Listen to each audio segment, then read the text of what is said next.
안녕하세요. 이병헌입니다. 안녕하세요. 이병헌입니다. 부터 다르죠? 첫 시작에 긴장을 하면 호흡이 급해지면서 인사를 안녕하세요 이렇게 급하게 하시는 경우도 있는데요. 공기 반, 소리 반 호흡을 뱉어주셨죠? 여유가 있다는 거예요. 이병헌식 이 호흡법 잠깐 말씀드릴게요. 일단 복식 호흡을 하시는 건데요. 코로 숨을 마시고 배에 숨을 채웠다가 말이 나올 때는 우리가 숨을 뱉듯이 공기 그리고 말이 함께 나가야 돼요. 안녕하세요가 아니라 안녕하세요, 안녕하세요 이렇게 되겠죠. 우리가 가슴 쪽을 보면은 횡격막이라는 게 있어요. 갈비뼈 쪽 아래 이렇게 보시면 지붕처럼 이렇게 되어 있는 횡격막이라는 게 있는데요. 내가 코로 숨을 마실 때는 횡격막이 내려가요. 근데 숨을 뱉으면서 말이랑 나올 때는 횡격막이 올라가요. 그러면서 공기랑 같이 나오는 거죠. 이 어미 처리가 상당히 중요한데요. 호흡이 잘 안 되어 있다는 증거는 안녕하세요, 이병헌입니다. 이렇게 끝을 잡는 거예요. 자, 우리가 숨을 후 쉬는데 끝을 잡을 순 없잖아요. 박사랑입니다. 이렇게 뱉어주셨을 때 정말 듣기 좋은 소리가 납니다. 자, 그리고 포즈도 정말 인상적이었습니다. 1965년 백상예술대상은 대중문화예술의 순수한 발전과 예술인의 사기 진작을 위해서 시작됐습니다.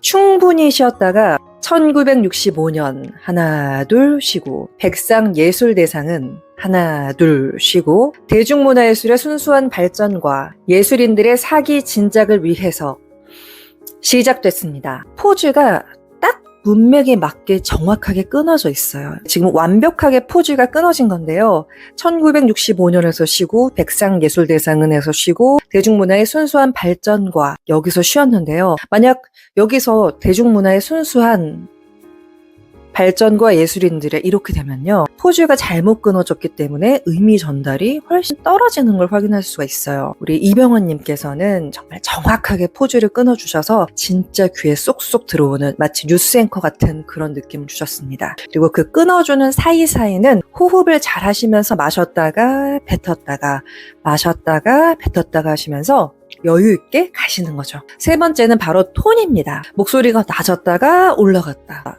정신이 없으면 예능 캐릭터처럼 빵빵 터지고 재밌긴 하지만 고급스럽진 않고 지금 저 시상식은 어울리지 않았겠죠? 치 같은 이런 고급 브랜드에서 내레이션 하는 거 들어보면요.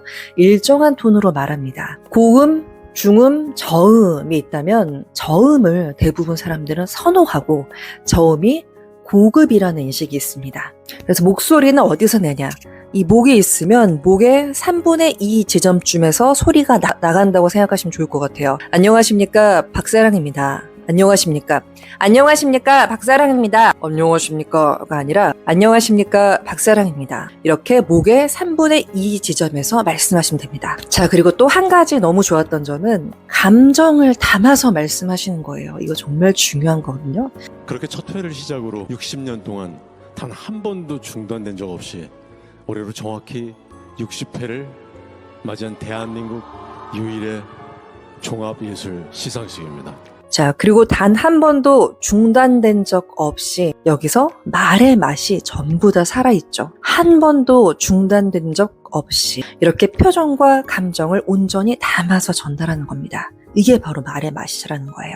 또 진취적이면서도 할 땐 살짝 표정도 찡그리시면서 감정을 담아서 전달하셨죠. 자, 다섯 번째로는 연극이라고 정확하게 장음을 지켜주셨습니다. 그렇기 때문에 한층 더 세련되게 들렸습니다. 그리고 의미가 바뀌는 지점, 백상예술제에 대한 설명을 하다가 갑자기 이제 나의 연기에 대한 부분으로 들어갈 때 4, 5초간 침묵이 있었습니다.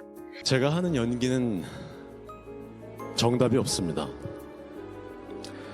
새로운 의미를 전달하기 시작하겠다는 암시를 주는 거죠. 4초에서 5초 정도 쉬었다가 분위기가 전환됩니다. 우리가 문서로 무언가를 칠 때는 이렇게 띄어쓰기를 하잖아요. 그런데 말을 할 때는 그렇게 띄어쓰기가 어렵잖아요.